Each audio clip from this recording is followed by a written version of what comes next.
You're listening to Clarity on Fire, a podcast for people who know what they don't want out of their life and career, but aren't sure what they'd rather be doing. In a world where it's easy to exist, but hard to feel alive, we, Kristen and Rachel, two certified life and career coaches, are here to help you cut through the information overload, get unstuck, and focus not just on how you can have a career you're passionate about, but how to create a whole life that feels fulfilling. So join us here, where we serve up inspiration and down-to-earth wisdom in a way that only two best friends can. We want you to experience the relief of knowing that, yes, you're allowed to want more out of your life and career. And no, you don't have to wander through the dark anymore. Our job is to light the fire that shows you the way. Let's go.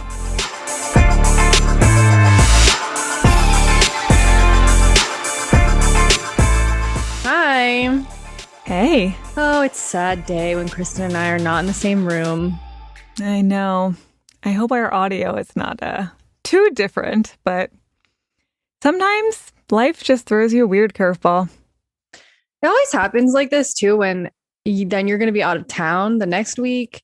And so then I won't end up actually seeing you for 3 weeks. I know.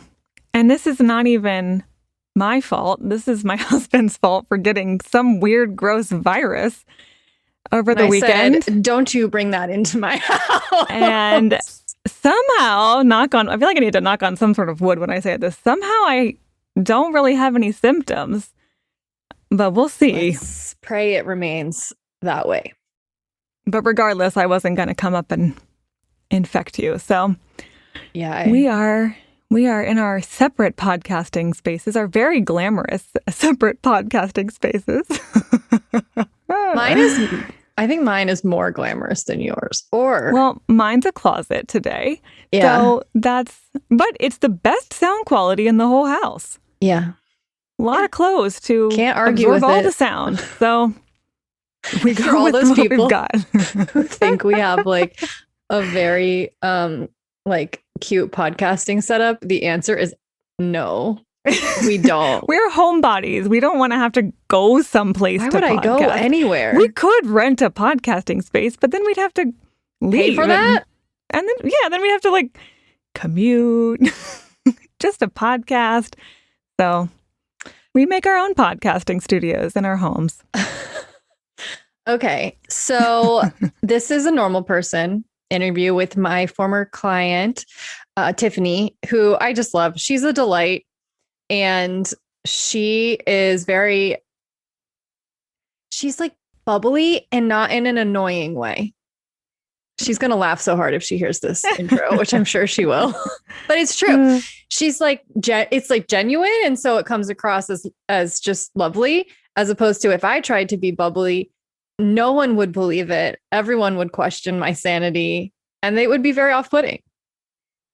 I'd love to see it one day. I couldn't take you seriously. It would truly have to show up in like a stage performance or something. I have to be playing a character. Yes, a performance. Yeah. Mm-hmm. Anyway, so I'll have you read Tiffany's bio in a second. I did want to remind people that next, so we have one more week. Next Friday, we're going to be opening the doors for new coaching clients. Once again, we do this, as you all might know, if you listen to this podcast, we do this a few times a year. We definitely won't be doing it again until 2023. Last January, chance of February, 2022. Mm-hmm. So yes, if you'd like to get your shit together here at like the sort of final third of the year, like it's not too late for a Hail Mary. Okay. It's not too late. Or if you want something different in 2023, let's maybe start figuring that out now. You really could. Set you up. Exactly. This time of year always feels weird to me for that reason, because I feel like the distance between like April and August feels like a lot. And then you get to like September and it's like October, November, December. And then it's January. And then it's like the new year. And you're like, how did that happen? But when you do something as intentional as coaching, that time might may or may not go by any slower or any faster, but you can make a lot of change in that time, in time that normally might go by in the blink of an eye where you did nothing. And you're like, what just happened? Yeah. I'm in the same spot. Yeah. Doesn't have to be like that. Absolutely not. And Tiffany's a really good example of that in this episode because she's been on a journey over the past few years. But when I met her, she'd been sort of in the hood of despair for like a month and she'd said no more. And things turned around pretty quickly after she just put her foot down and said, okay, I'm going to do something different. Like that's really all it takes. It's just the decision to do something different. You don't even have to have started to do anything different yet, but your energy changes the second you like make a commitment to doing something different. It really does. Did you and Tiffany talk about the hood of despair? Do people know what that is? What's funny, Kristen, is that you don't know because we're recording this obviously over a week before this episode comes out. Hood of despair is in the title of this episode. So yes, we did talk about it. This episode is from the Hood of Despair. We needed to no, we talked about it. What the hood of despair is, because that was a reference to the early days of Clarity on Fire.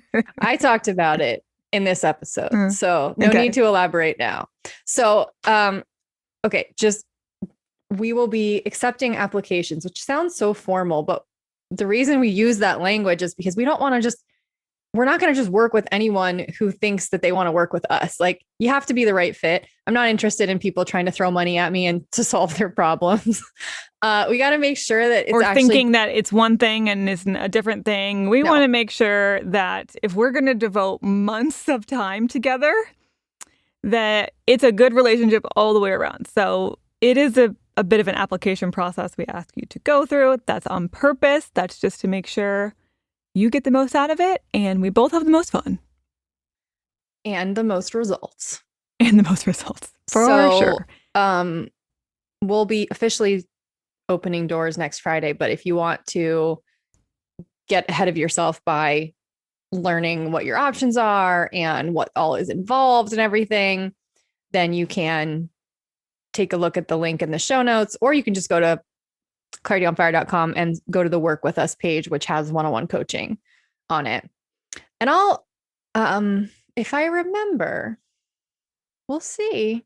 I'll throw a link in the show notes somewhere about maybe a couple of episodes that are really great about getting clear on what our process and our style is in terms of coaching, so that if you're been thinking about it and you want to get clear on what is this really going to be like, I've got some episodes where it sums up the process and our approach pretty well. So I'll do that too. If that way you can remember. Have kind of done your due diligence before we actually open up the doors. And then you can know if you want to apply or not. It's Virgo season. That's what we do. We get our ducks in a row ahead of time. And I love this season. We are entering into my best life. September, just October, fall in general. It is my best life. This is the best me. I can finally wear the clothes that make me feel like me again. I do not feel like the best me in summer. So we're now in Rachel's territory. Yeah, we've been in mine. I like fall too. Don't get me wrong, but I love the heat. I hate it, and I don't like sweating. So anyway, okay. Do you want to read Tiffany's bio? Yes. Okay. Tiffany has an unquenchable thirst for knowledge, a huge heart to help others, and an insatiable curiosity about the world around her, where she has already traveled to over 30 states and 15 countries. At first glance, you would never guess that she's chainsaw certified. I don't even really know what that is, but that sounds very fun. Which allowed her to restore the habitat for a threatened species of ornate box turtles in Iowa and reopen a youth camp in Michigan. Wow, what cool experiences. After completing over 1,700 hours of service helping communities with disaster relief and unmet needs, Tiffanie came home, lost about what direction to go in next. After stumbling upon the Passion Profile Quiz and listening to the podcast every day, she sought out Rachel's help to figure out what was next. After identifying the roadblocks in her path and the values that were important to her, Tiffanie finally found out how to tie in her passion with her career and create a fulfilling life that is aligned with the universe. She is in constant awe of the universe's plans and how they unfold. Are you ready to trust the universe too? Ooh, I love that. Put it right back on you. Yeah. She's been emailing me lately with all of her updates about how crazy in sync she is right now. Like all these synchronicities keep happening. She just had the most wild experience where she bought a condo and everything went right and then some.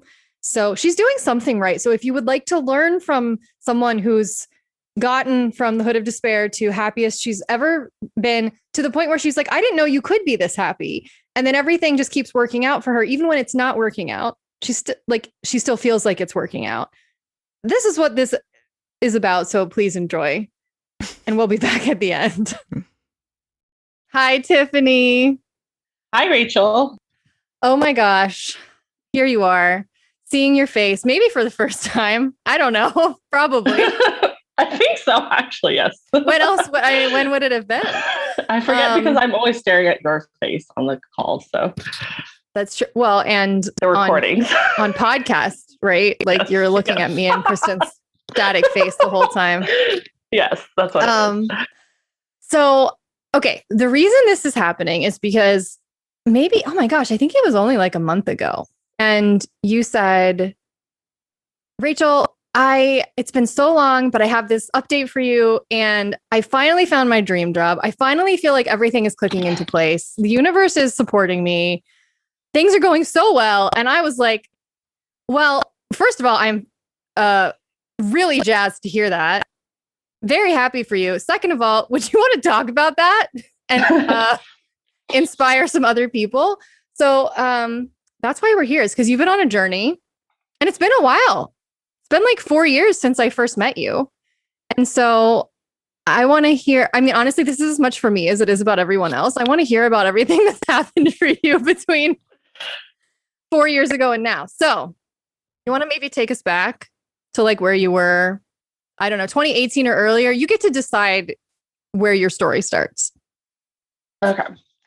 That sounds good. So in 2017, I did a volunteer service program. And I was gone for 10 months traveling around the US, mostly the Midwest, giving back to the communities, volunteering. And that filled my heart so much, being able to help people out, not only from where I'm from in California, but all over the US.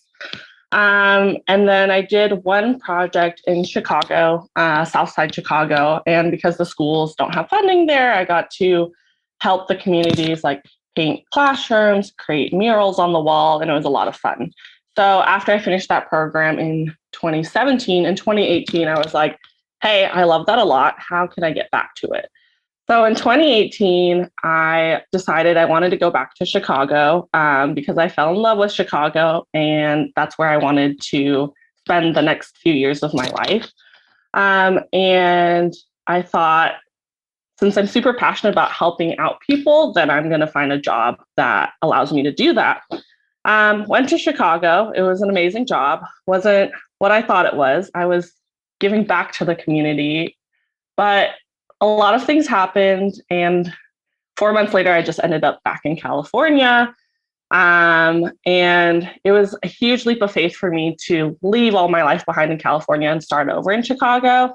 And so it was really disappointing to me that the job ended up being 60 hours per week, 7 days a week. And I thought making that jump to Chicago and deciding to invest in helping other people is what would bring me that happiness. And so ending back in California, I was just super lost, didn't know what to do next. I already did the leap of faith. That didn't work out. So then my faith was really shaken. And that's when I started looking into job searching and looking into how to improve my life. And then when I stumbled on the passion profile quiz, took that and then read the blogs and started listening to the podcast, I was like, oh, this is it. This is what I need for my life to figure out what was next. And then the rest of the magic started happening there. So I think a lot of people, myself included, are wondering as they're listening to this, okay, wow, I can't imagine taking that leap of faith where I kind of left everything behind. I went to a new city and I just did the big girl thing of I'm starting over. I'm doing I'm doing this new career. And then it didn't work out. And I think a lot of people would end up back home feeling like, what was the point of that? I'm now in the complete like hood of despair, which is when you lay on the floor with a hoodie over your head and it's zipped up all the way and you like tie the strings really tight and you just curl up in a ball. Just so you know, that's what that is. So like, did you end up in the hood of despair, or what was your thought? Like, what was your mindset at that time? So first of all, I would like to say that I feel very validated knowing I'm not the only one in the hood of despair. Definitely count myself there a lot. Yeah. I think sometimes my mom was worried if I was alive because I was just always in my room, brought snacks into my room. And it's just like, I just wanted to be by myself and figure out what this is. But yeah, like coming back, it was just like, I invested in myself, believed in myself. So it was just so heartbreaking. Like it really just took a huge jab and toll on me, especially because when I went to Chicago, I was helping kids. And so the decision to leave and prioritize myself over these kids who didn't have a support system, or every week I was learning about a new family member that was getting shot in the streets. So choosing to leave that and take care of myself, that in itself took a huge toll on me. So there was that. And then when I was focusing on me, I was like, okay, I thought that was it. I thought I knew what my next direction was. I was so excited for it. And now I'm back in like this hole of like, okay, what's next? I have no idea. I thought I knew what was it. Clearly, I don't know anything about myself. So then all the self-doubt comes in. And now it's like, you don't want to take any more leaps of faith. You want to do something that's safe. But I've never done anything that's really safe because safe is boring to me. And I always lived my life like trying to explore and do new things. But I didn't know how to do that. And I didn't have the courage to do that anymore because I already did that. And it's like, okay, you gave yourself this opportunity to go and try this new thing. It didn't work out. So maybe you just have to be safe and like make the decision that will protect you. And so that my inner child was like, all right, let's just do like a 9-to-5 office job. No one can hurt you there. And so I think I was just so stuck and just not motivated to go after that, because after doing something like moving to a new exciting place, getting to try different restaurants every day, meeting all these new people, to now saying, okay, I want this safe thing, then that's not going to motivate me to go out of bed to be stuck in the same surrounding and do something that doesn't drive me and fulfill me. Oh man, you just spoke a word on that. Like, I think that trajectory is so normal. Like you take a leap, you fall a little bit flat on your face. Now you're hurt. You have crawled back to your cave, quite literally, like a wounded animal. You are holed up with your snacks and you don't want anyone really talking to you. And now you're afraid to try again because you just learned how much it hurts when you try and something doesn't work out. And I wonder if you were thinking, well, I prioritized myself when it was actually very hard to do so, because I know you resonate with being a people pleaser. And I know how hard that probably was for you to choose yourself and like walk away from your family. And now you're probably thinking, well, this was the universe biting me in the ass for having the audacity to not please people.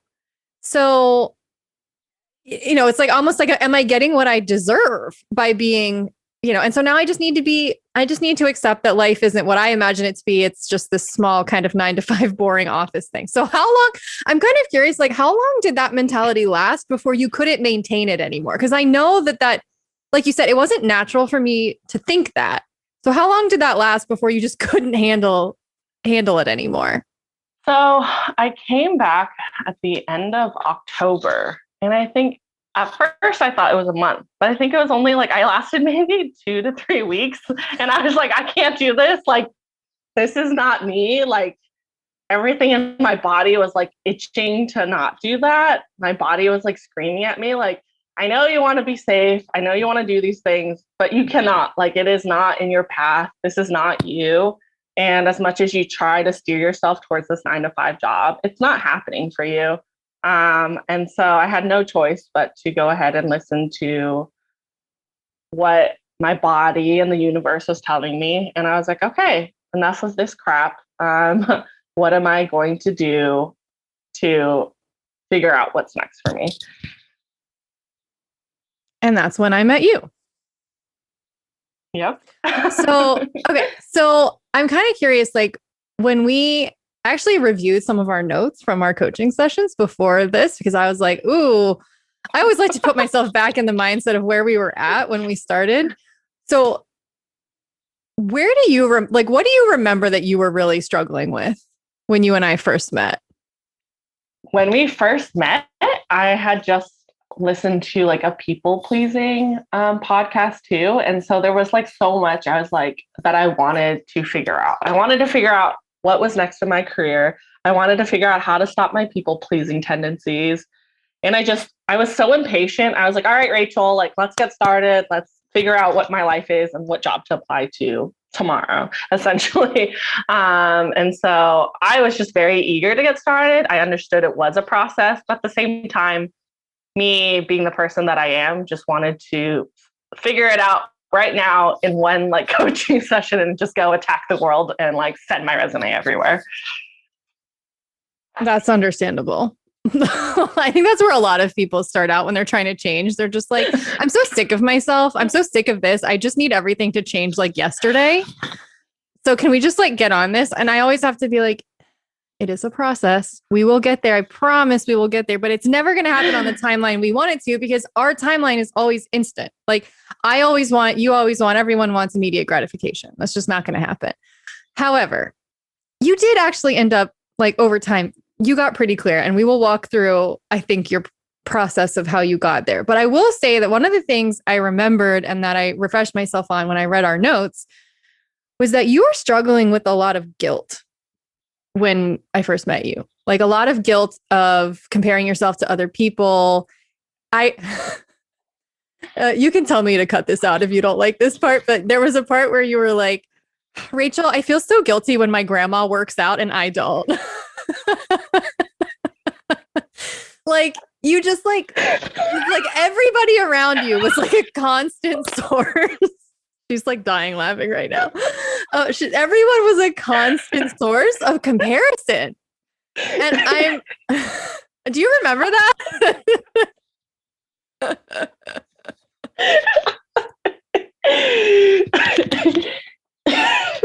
Yeah, I do.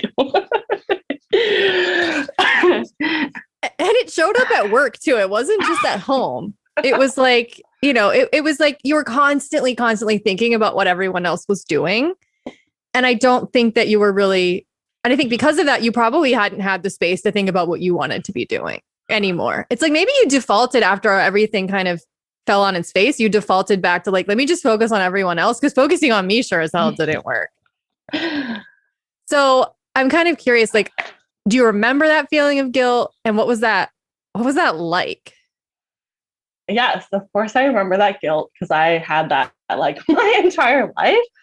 And thinking about that person then to who I am now, because I don't really have that guilt and I've shifted away from that and grown. So it just makes me laugh, because I 100% remember that conversation. Like I can feel myself laying in bed or whatever, sitting up talking to you about that. So that's why it just made me laugh, because it was just like this intense flashback and I just felt like I was watching myself in a movie. But anyways, so my entire childhood and growing up, I always got bored easily. And so I never figured out what it was that I wanted. It's just whatever anybody wanted, I went with that. And so it's like, hey, are you interested in doing that? And I'm just like, yes, let's go do it. And so because I constantly was doing what everybody else wanted, I never took the time to take care of, hey, what is it that I want? What is it that I want to do? And so because I looked to others to figure out like what I was going to do that weekend, or, hey, they like that song, I like that song too, that other people influence my own opinions. And so that's where that guilt came from too, of always thinking about what others were doing. And so that's why I never really focused on myself. It was always, hey, grandma's working out and I'm not working out. Hey, mom's working out and I'm not working out. And that's where that had stemmed from. Mm-hmm. I think a lot of people will relate to that. I mean, it's conditioned to just don't think about what you want. Just look at what other people are doing and why aren't you doing that? So, I mean, I know this might be jumping ahead, but I'm really curious. And I know other people are always looking for like, but how did you go from being that level of guilt ridden all the time to not really thinking about it at all? Like, how would you describe getting from point A to point B? So actually, that honestly did not happen until this year. So it did take me 4 years. And like I told you, I'm very impatient. So there are a lot of things in my life I just never thought I would be able to achieve. And so I accepted, okay, I'm a people pleaser. Okay, I compare myself to others. Yes, I'm working on it, but it's kind of like a human trait. And so I just had to accept that that was there, but how to work through it and how to not just focus on that. So a lot of it was, I don't know, it's not one answer because it's like 4 years of that. It's just a lot of rewiring your brain, putting things that I learned from you into practice to get myself to where I am today. Because again, this is still new to me. Like the Tiffanie that I am this year is like a brand new person, and I don't recognize that past person. It literally feels like I shedded like 20,000 onion layers because I don't have that guilt and I don't carry it around with me anymore. But yeah, it just requires so much of you, like so much introspective work, so much journaling, so much figuring out what it is you want and uncovering, hey, why am I thinking like this? And challenging like your thinking pattern so that you don't think that way anymore. I think that what you touched on that I want to highlight is that the more you know yourself and what you want, the less guilty you'll typically feel because you finally know what you should be prioritizing.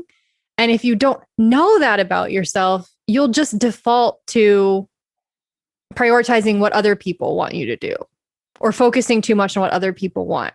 When you have a North Star, it's so much easier to just stay true to that and make hard decisions or set boundaries because you know what you're staying true to. So that's kind of insane to me because I always struggle with putting my words together into thoughts. And so you saying that, I'm like, yes, exactly. That's how I feel. Like you took the words right out of my brain that I can compute into a sentence. And yes, that's exactly how I was feeling. Okay, good. Well, okay. So I want to talk about that on the career front too, because when we met, obviously you had no idea what you wanted to be doing. And you just had an experience that was not great. And you started where most people I meet start, where you were very clear on what I don't want. I just had this awful experience that I don't really want to repeat. And that's all I know.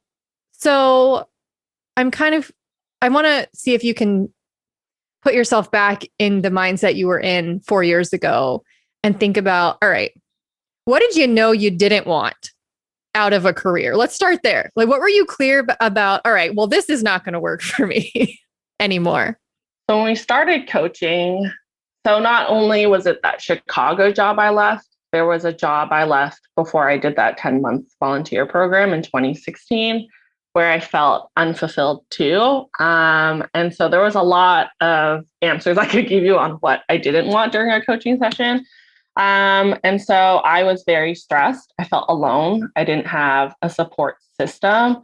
I felt like I couldn't ask questions. And it wasn't because they didn't have an open office or that they weren't transparent. It was just, again, me being so self-reliant on myself and being afraid to ask those questions. And I just felt overwhelmed. So in the Chicago job and in my job in 2016, I had so much on my plate. And because I'm a people pleaser, I feel like I need to help everyone. And so I'm saying yes to all these things. And so I needed a job with like stricter boundaries or that could respect like, hey, this is your job description. This is what you're doing. And of course, you're always going to have projects outside of that. But it was just everyone always needed my help all the time. And I didn't know how to say no. And so that's why I just constantly felt like anxious. And I was like, oh my God, I have to do this, this, and that. And so I felt very frantic and all over the place. you made a really good point about the fact that, and I see this all the time, how much of it is ever, okay, the job is awful and it doesn't align with me and I'm never going to love it, versus how am I maybe enabling it to be bad to some degree because I can't say no. And I don't know how to set boundaries. I think for you, it was probably both, that it wasn't a match to your values and to who you are and how you're wired, but also you were not making it any easier on yourself by not being able to say no. And by ending up in an environment that just played to a lot of your insecurities and to a lot of your worst tendencies, which happens all the time. People end up unfortunately, we end up in things that are a match to our baggage if we don't work through our baggage. So in you kind of deciding, I'm done with this baggage, it helped you kind of break this pattern and end up in a different kind of, with a different career story. So, okay.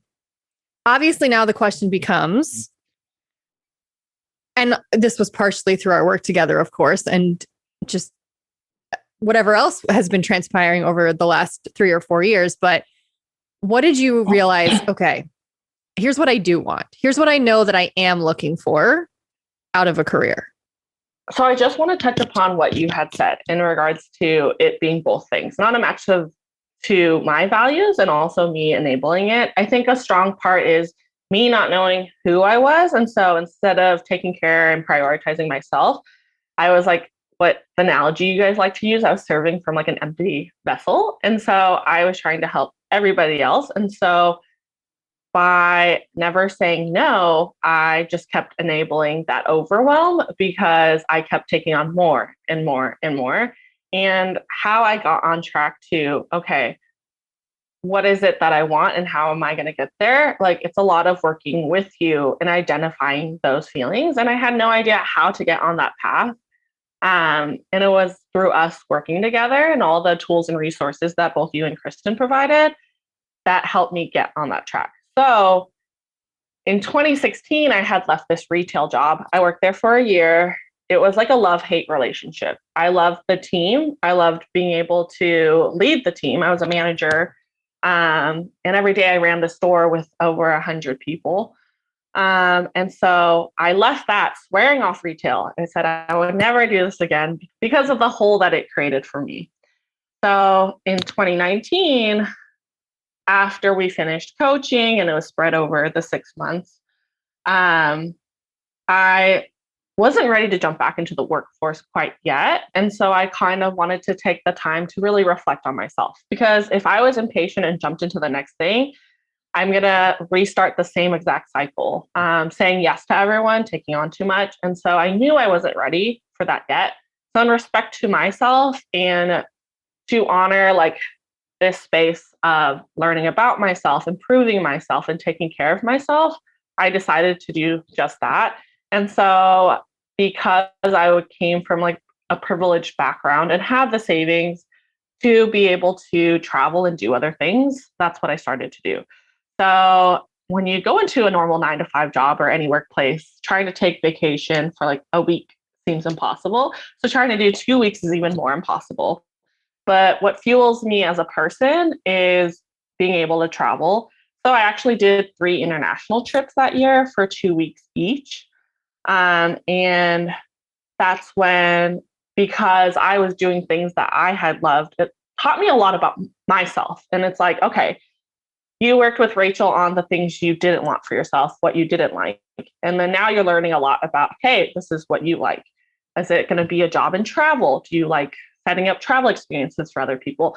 So that's what got my brain juices flowing. I got to be creative with the itineraries and create that future that I wanted. So if I can create that future for my travel, then I can create that future for my life. So towards the end of 2019, we were coming on a year of unemployment. And I did not set any hard deadline because I knew that wouldn't be fair to me. And I trusted the universe. If the universe was ready for me to go ahead and go back into the workforce, then I would kind of follow that. So at the time I was living with my cousin, and he reached out to me saying like, hey, like, are you ready to go back into the workforce? Like, my old boss is asking me for referrals. I think you'd be great for the position. Would you be considering it? And of course it was retail. And so I was just like, should I say no? Is the universe testing me and seeing if I learned my lesson? Or is it the universe saying, hey, maybe you should try this option? So I went ahead and tried it out, because the worst thing that's going to happen is they either reject me from a job or they offer me a job, but then it's up to me to go ahead and accept it. So that's where my next journey had taken place, of just taking this faith now in the actual universe and saying, okay, universe, I hear you. All right, let's try it out and see. Okay. So I want to highlight a bunch of things that you just said. One is that, yeah, wherever we always start with what we know we don't want in coaching. I mean, I think it's a good place to start in life, because it's very hard to point at someone and go, tell me what you want. If we could do that, a lot of us would be fine. Like, it's the fact that we can't do that that's the problem. But we can definitely say, here's what I don't want. So we always start there with people. And then it's so much easier to then flip that into, okay, well, then tell me based on that, if I'm not feeling supported or I'm not feeling connected, then I must value support. I must value connection. And so then we dive into deeper, what does that actually mean for you? And so I just want to highlight a couple of things like that you said you were looking for 4 years ago.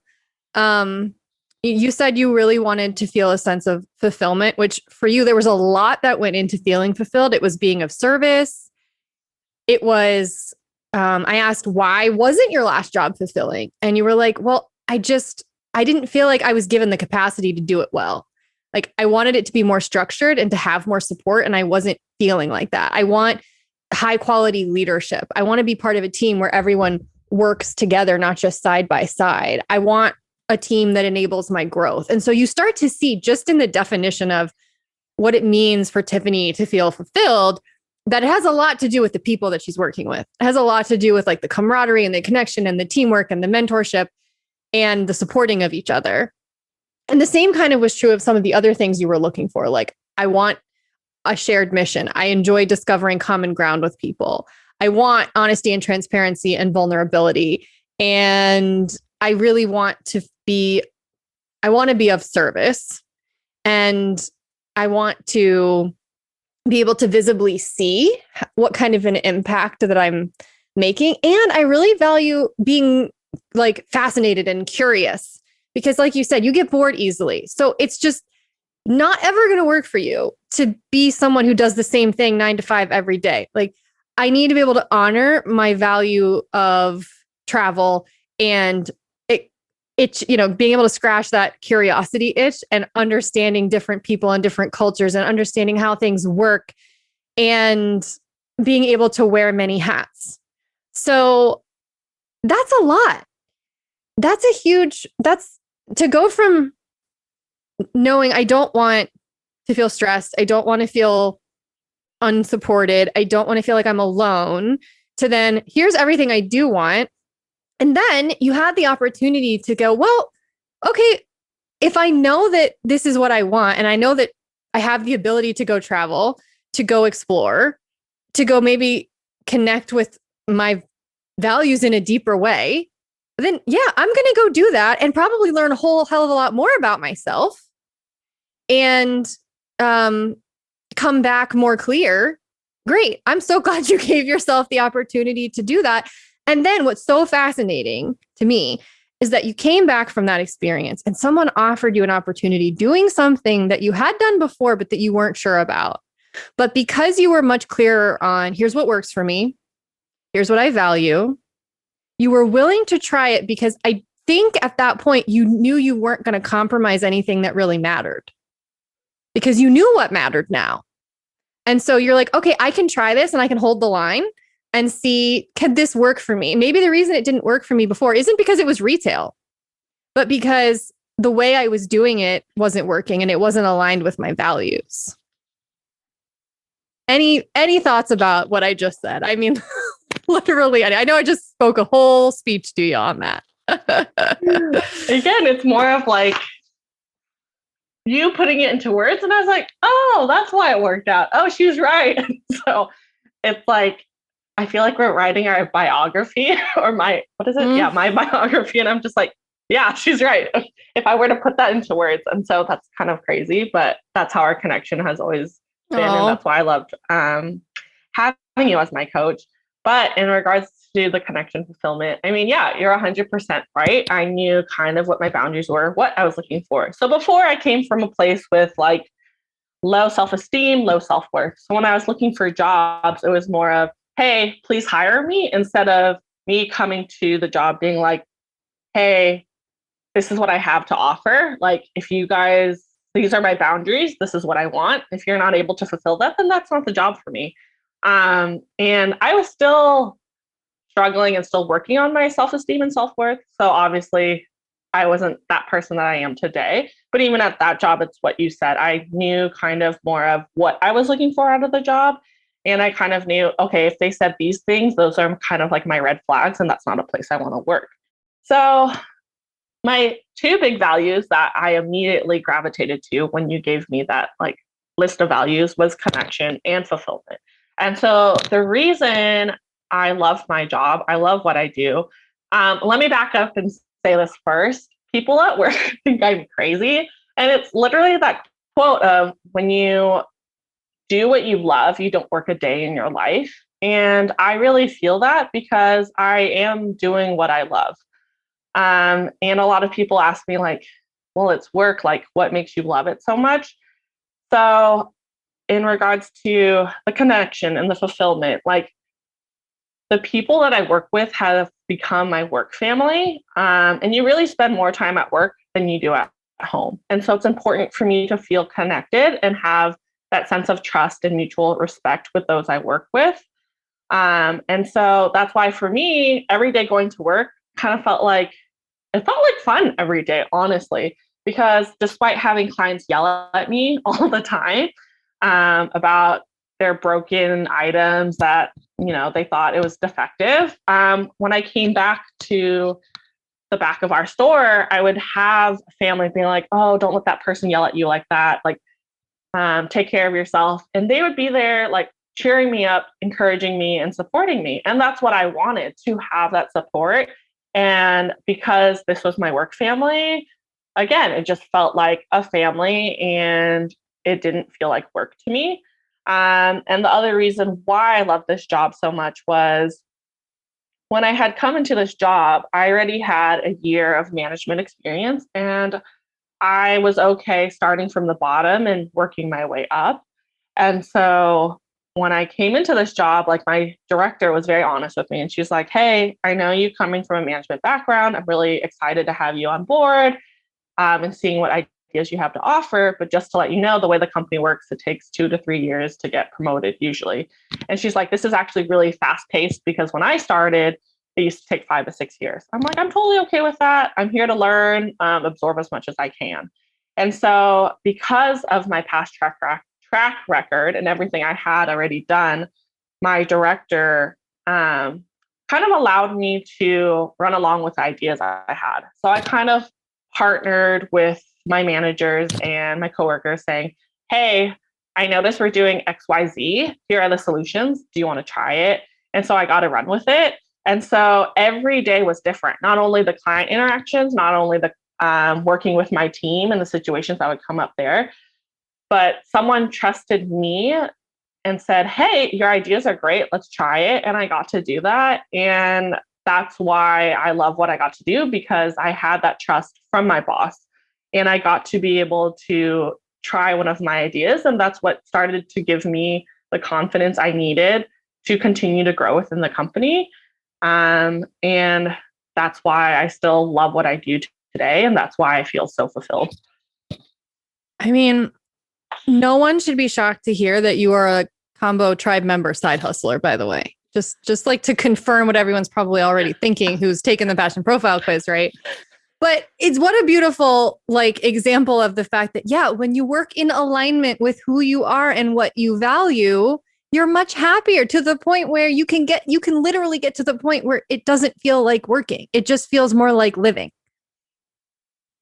Like, that's so powerful. And the fact that, again, you're making such a good point about a job does not have to be perfect or without its flaws if your core values are getting met. Like, yeah, people can sometimes yell at you in retail. It's going to happen. Like, unfortunately, it's going to happen, and it shouldn't, but it does. And yet, if you're able to feel supported, to feel like you have like a really core group of people who have your back and who are advocating for you and want you to grow and want you to thrive, then it makes the downsides of whatever job we end up in so much easier to manage.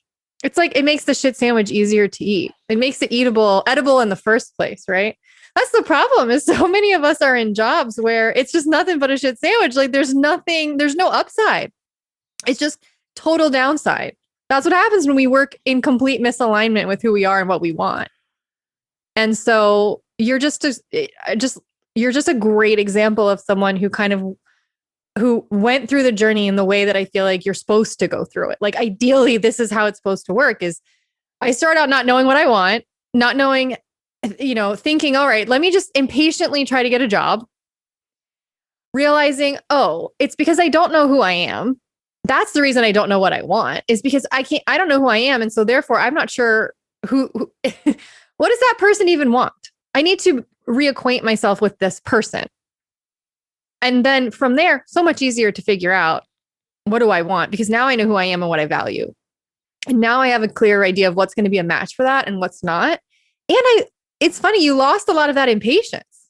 You just told me, oh, I ended up in a job where she said it's going to take 2 to 3 years. And you were like, okay, like, I'm just here to learn. I'm here to explore. You weren't like trying to fast forward to an end result. You were actually just okay having the experience. That is a huge sign of health, by the way. So, I know I know that it's not perfect now, but I still love that you're able to say, I don't really feel like I'm working, even though it's not perfect. Like that's ideal right there. So where do you think, I mean, I'm kind of curious, like, are you just living in the moment? Do you have a vision of where you're headed next? Okay. So to provide context for what has been going on in the past month since I reached back out to Rachel, I told Rachel, like, hey, we talk about the universe a lot, but I don't know what's going on. I told her, hey, like, I'm normally an intuitive person, but like the frequencies and vibrations around the universe and me, like I just feel something and it happens. And it happened before, but this has been happening like every week in my life, like multiple times a week. And it was freaking me out because I was like, it literally felt like witchcraft.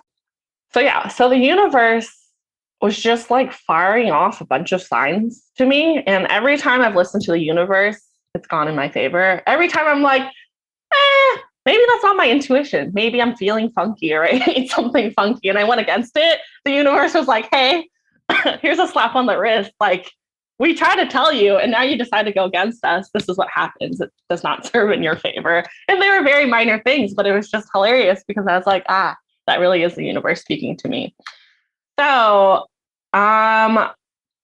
like I said, I'm really happy with what I'm doing. And the other thing that I struggled with when I was working with you and trying to find a job is I knew what meant a lot to me was, like, I thought down the line, I would like to create my own nonprofit. So service is very important to me. But I think it was our conversation that kind of sparked the idea of, just because service means a lot to me, it's like I can still be an accountant and prepare taxes for people, because depending on how you frame your mind and perspective around it, you're creating this service for people through taxes. So you're using what your strengths are and providing that service. So that's why I felt so aligned with my job. I felt like I'm good at helping others. And so when I was in charge of repairs, I was helping people repair their favorite item and bringing it back to new so that they can use it again. And so I kept, anytime anything negative would happen, kept rewiring my brain of like, okay, this is like the positive side to it, or this is how I am of service to others. So I kept going back to my values of, hey, how is this in line with my values? And that's why I was so happy all the time, because I kept thinking about, how am I serving my values today? And so in regards to what my vision is for the future, I also have to give this other context for all the listeners. So when I started as a temp, because they usually start you as a temp for a month. So after a month, and what was really funny is the first week that I started, I think this person wasn't there the first day I started. So the second day, she went around asking, like, who is that person there? Because our uniform is all black. So I wasn't given a uniform because I was a temp. So I was wearing all black. And so my hair was tied up and I was just typing away on this laptop. And so she was like, hey, is there someone from corporate visiting? Why don't they tell us? And everybody's like, what are you talking about?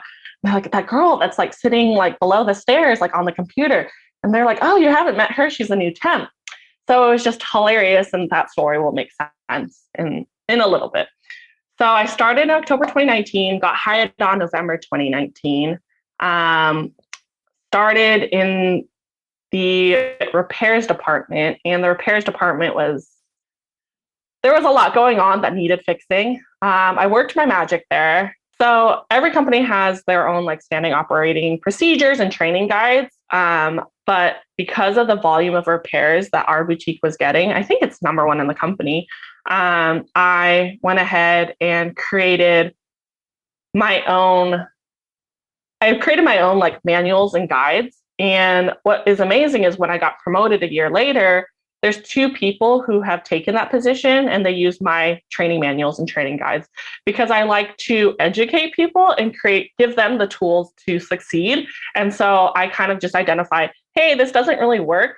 This is how I'm going to make it work. And this is how I'm going to make everybody's lives easier. And that was the service I provided there. So November 2020, I got promoted to a supervisor position. And then I did the same thing before I got promoted again, January 2022. When I was promoted to the supervisor position, again, there was a lot to work on there. So I was in charge of inventory control, shipping and receiving. And so I just said, hey, this, and that is not working. Partnered with my managers. And I was like, hey, these are the ideas I have. And this is why I love where I work, because my director supported me in saying, hey, I'm willing to try your ideas. Clearly what we had in the past was not working.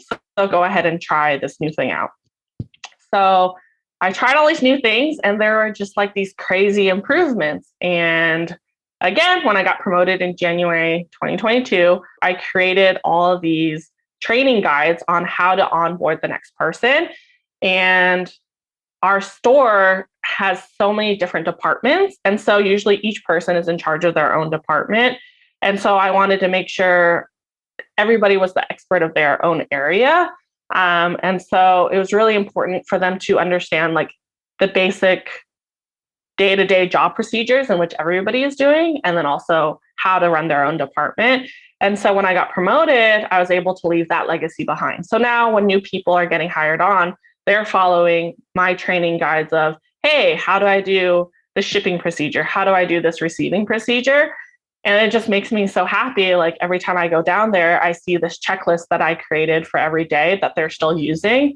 And it's these resources and tools I created for them that still live on today. And now that I've become a manager, so the way my brain works, I'm very operations minded. I just see all these things that don't work and then I fix them.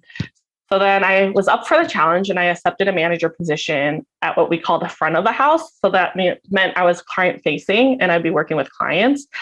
So this was like a brand new element to me. And it was a lot of learning and a lot of partnering with others, a lot of shadowing with others for me to excel in my position.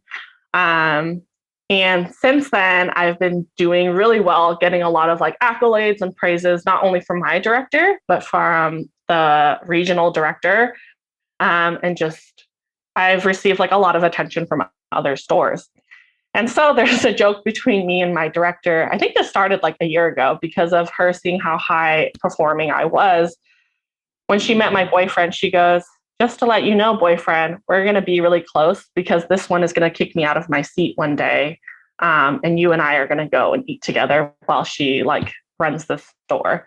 And so when we talk about my vision, that is what my vision was at first I thought, oh my gosh, I would never want to run a store. It requires a lot of time and energy, but for me, it doesn't require as much time and energy as the average person because again, I love what I do. And so me being there, it just fuels my energy. And so yes, maybe a screaming client might deplete my reserves, my energy reserves a little bit. But then again, I just go talk to a new coworker and ask them about their weekend, and then it fills it back up. And so that's, I think, where I'm headed next. Okay. I love your attitude around just, okay, wherever I am, I'm going to bring my best to it. I'm going to make things better. I'm going to work my magic. And that's what I am. I'm kind of going to just like bounce from thing to thing and job to job. And I'm going to sprinkle fairy dust on everything. And like, I'm going to make things better. Wait a second. I feel like you planted a seed and then you didn't go back and water it, which was like, tell us, you said that day you started as a temp, someone thought you were from corporate. So where does that come back into your story? Thank you for the reminder. That's typical of all my conversations. I always forget to go back to that point. Okay. So when I met with my director and she was like, all right, you already got 2 promotions. You haven't even hit your 3rd year anniversary. What's next for you? I want to make sure I'm supporting you to get you to where you want to go. So at the time when I was a supervisor, they knew the next step was assistant manager. And so I was like, I just want to be in ops. I love ops. I excel in ops. It's very black and white. I'm very by the book. And so I was gunning for the assistant operations manager position when it opened. But again, the universe had another plan for me and something popped up and I had gone and accepted that. So when I met with my director recently about what my next steps are, it would either be a director position because now I actually love it, but I actually am thinking about, okay, what's next? And so I am thinking about like a corporate position. And so I just think it's funny that one employee had said that about me being in corporate because we talk about it all the time now of like, do you see yourself in a corporate position? And if you do, what corporate position and how are we going to get you there? Because I've worked everywhere within this store. And I was really thinking about my vision for what's next so I can work towards that. A lot of people have come up to me and they've been like, hey, like, what's the next thing for you? Are we going to see you in corporate next year? Are you going to leave us for another store? And that's where it kind of comes full circle was like, I came from this place of like, I didn't believe in myself. I wasn't asking for what I wanted out of the job. I just let the job tell me what I wanted. So coming from a place of that and someone thinking I was from corporate to fast forward 3 years later, not even 3 years later, and they're just like, hey, like, you're doing an amazing job. And if you wanted to work corporate, like I can totally see you there.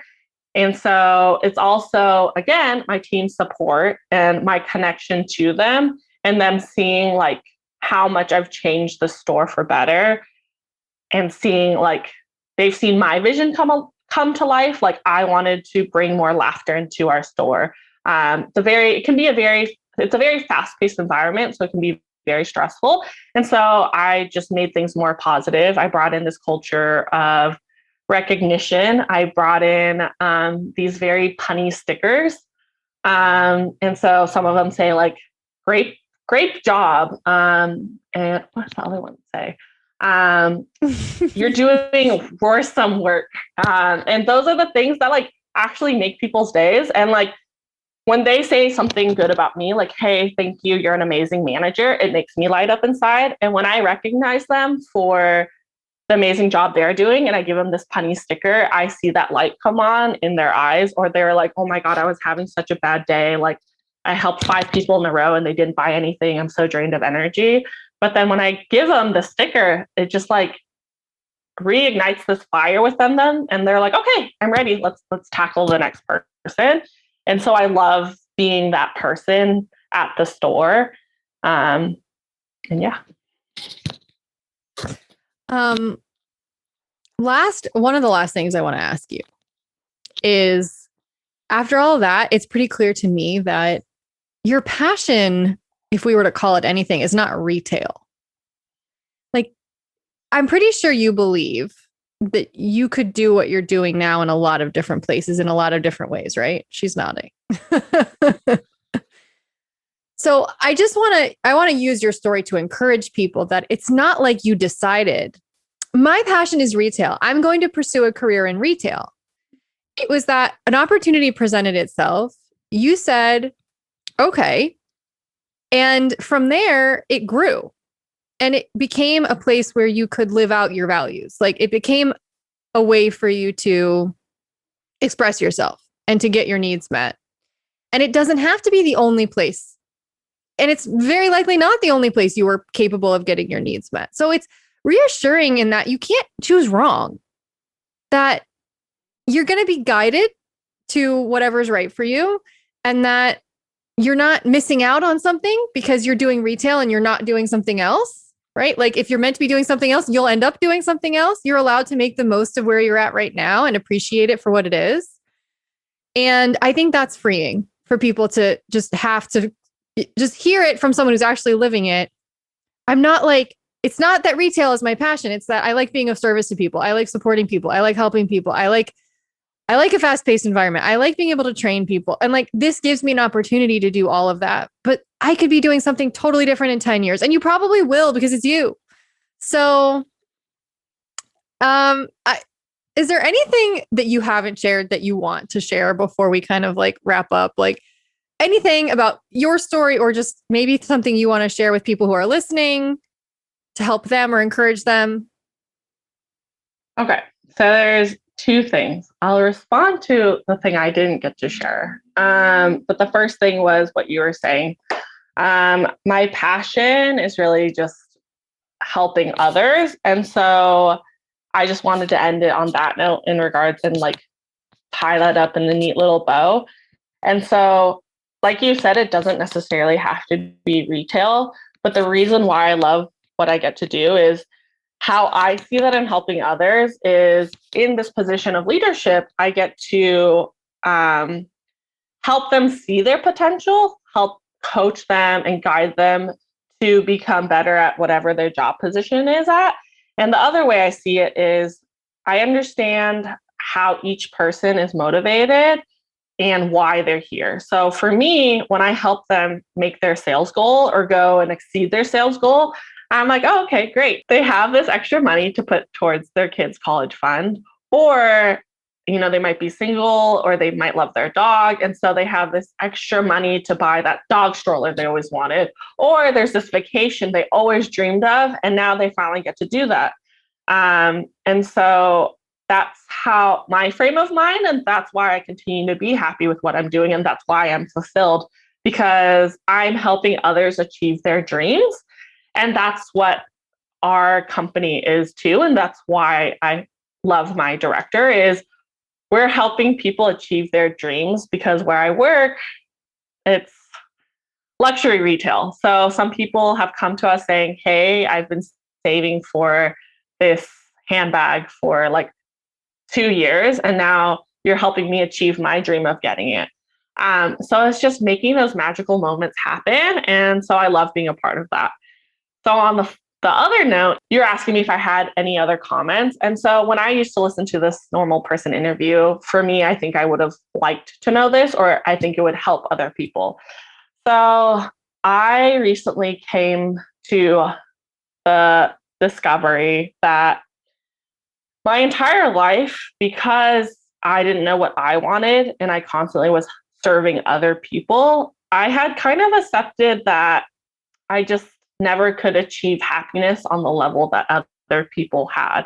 And I kind of accepted that the happiest I would be is through helping others and getting that natural happiness from helping others. That's as happy as I would be.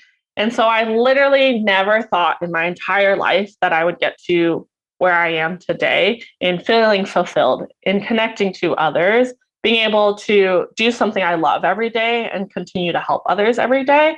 And so I just wanted to leave it at that. Like, it was through working with you, being able to identify what wasn't making me happy and figuring out what is it that makes me happy. And now everything aligning, listening to the universe. And now I'm literally the happiest I've ever been in my life and never thought I could achieve it at this level. I just want to say amen. That's the goal, girl. That is, I start out, every single person I work with knows this because I tell them that from not even day one, like day zero, before they even say yes to working with me, I tell them, this is what I want your goal to be. I want your goal to be, I want to become the best version of me. I want to become the happiest, most clear, most confident version of me. And then that person is going to get what they want. That's the goal. And it's not to get a job. The job is just the happy byproduct of becoming that happiest version of yourself. And you're just living proof of that. And that's why I wanted to share your story, because you didn't do anything that anyone else can't do. You're not special in the most like nice way possible. Like you're normal, and yet it's still possible for, again, that's why I do this whole series, is because normal people can be happy. It doesn't take something insane to make normal people happy. It just takes what you did. So, but you are unique in all of the ways that matter, by the way. You're very special. It's just our fears aren't special, right? Our fears that we can't ever be happy aren't special. Everyone wonders that. Everyone fears that. And thank you for proving that it doesn't have to be true. So, do you want to give people an opportunity to connect with you? Like sometimes people want to know, like, oh, well, she's a real person. Maybe she'd like to, like, what if I'm super curious about getting into that career field? Like, where could I find her? So do you want to share? Yes, definitely. And it's funny that you say that, because I was like, for a part of the time, since retail wasn't my main thing, I thought about, what is it called? What is that job called? A recruiter. Oh, for a while, I thought about being a recruiter, because now that I found something that made me be so happy, I thought I can help others do that. So I am more than happy to talk about like my career if you're interested in going to the retail industry or anything. So I will include my LinkedIn, and you can definitely message me anytime there. Yes. Okay. You can find Tiffanie. Obviously, you see her name because it's in the title of this episode. You can probably search her on LinkedIn and find her. But I'll also link to her LinkedIn profile in the show notes so that you don't end up messaging the wrong Tiffanie. Well, thank you so much for coming and sharing this story. Like, it was so fun to get to have this one-on-one with you and to like let you shine your light and work your magic on a wider audience of people than you normally do.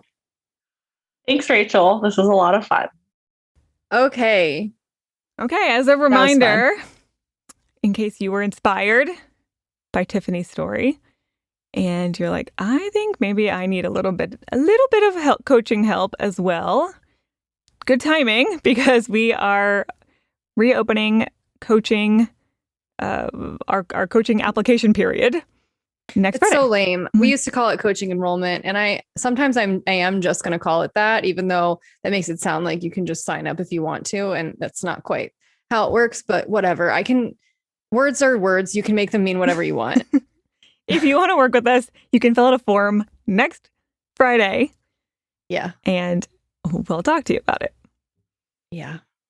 I'm sure people are like, wow, it's such a good timing that you do a normal person interview where coaching went really well for them, like right before you do a coaching enrollment or something. And I'm like, yeah, that's just like smart.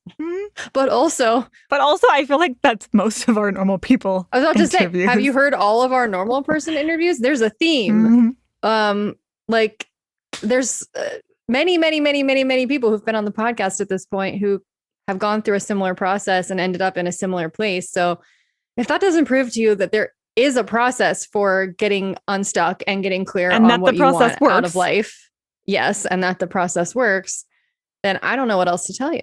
I mean, it should speak for itself. Okay, so we will be back next Friday with official taking on clients' time. We'll just call it something else stupid every time I open my mouth. See if it sticks. And a side chat. And some kind of new side chat. Yes. All right. Bye for now. Bye.